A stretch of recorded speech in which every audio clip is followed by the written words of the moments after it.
to do it. And since Shane preached on authority, here I are. Second thing he told me was I couldn't win the $100.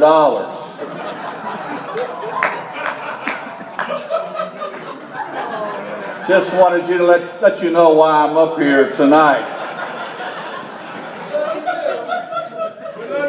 Love you, Soup. Yeah, right back at you. I don't have talent. I can't sing and dance, at least ways you can tell.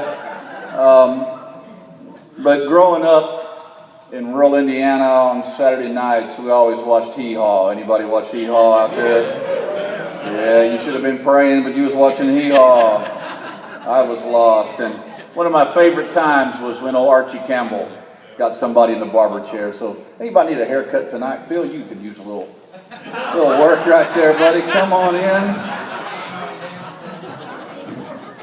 Hey, how you doing? I'm doing great. Just a little off the top. A little off the top. Yes, sir.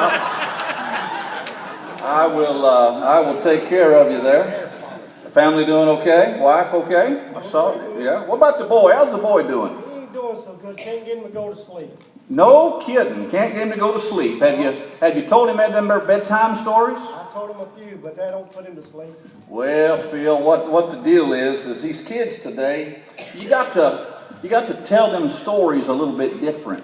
You gotta twist some of the words around to make it interesting. Like you probably tell him the story about Cinderella. But have you ever tried to tell him about Rindercella? Say what? Yeah, Rindercella. See, here's the story.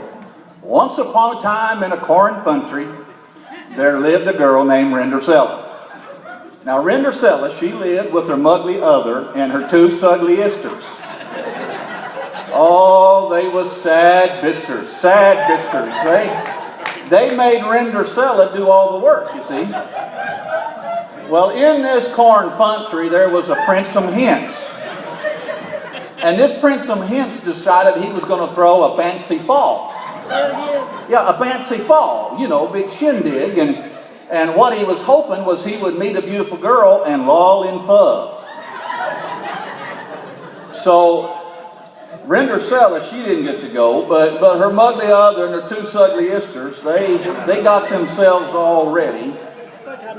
Yeah, and they went and got them some drancy fesses, and they went to the Princem Hens' fancy fall, hoping he would lull in love with them. Well, Rindercella didn't get to go, see, because she didn't have no drancy fess. All she had on was some old Erdy Dags. Well, all of a sudden, from out of nowhere, came her Mary Fodguther. And all of a sudden, she waved her waggic mon, and there in front of her was a coach with 6 white horses. And she said, Rindercella, you can go to the fancy fall, but you got to be home by midnight. So Rindercella, she jumps in the coach, and she goes to the fancy fall, and sure enough, as soon as she walks in the door, the Princem Hens sees her. And they danced, and they danced, and they danced, and lo and behold, you wouldn't believe it, they lell in love.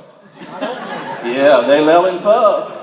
And they're dancing around, and pretty soon the clock struck midnight, and Rindercella remembered what her Mary Fodguther said. And she took off a-running. And she ran down the stairs, and at the bottom of the stairs, you won't believe what happened. She slopped her dripper. She did. She slopped her dripper right there. Yeah.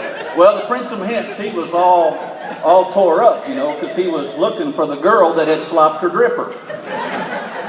And so he searched all over the corn country looking for the girl that slopped her dripper, going from house to house, and sure enough, there came a time he came to Rindercella's house. And the Princem Hens came in, and he tried to slip her on the mug the other. It fitted it. He tried it on the sugly ister. It fitted it.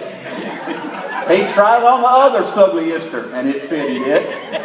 He tried it on Rindercella, and it fitted it. So the moral of the story, be sure and tell the boy, is this. If you're named Rindercella and you live in a corn country and you want the Lolling Fuzz with the Prince of Hints, make sure you slop your dripper.